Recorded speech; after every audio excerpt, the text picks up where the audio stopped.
আল্লাহ, আমাকে তুমি যতদিন রাখবা সুস্থভাবে রেখিও, অসুস্থ বানিয়ে কারো উপর যেন আমাকে বোঝা না হতে হয়। কারণ অসুস্থ হলে অনেক সময় আপনরা পর্যন্ত ভর মনে করে।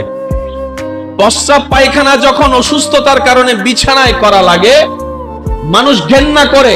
এই ঘেন্নাটা দেখে রোগীরও নিজের অস্বস্তি বোধ হয়। কথা বলেন ঠিক কিনা?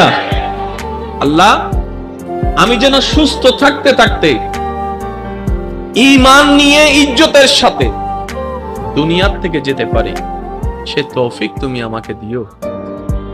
মাওলা, যতদিন আমি বেঁচে থাকবো তোমার বান্দা, জীবনের শেষ নিঃশ্বাস পর্যন্ত কখনো যেন কারো কাছে হাত পাততে না হয় আমায়, সেই রিজিকের ব্যবস্থা তুমি করে দিও।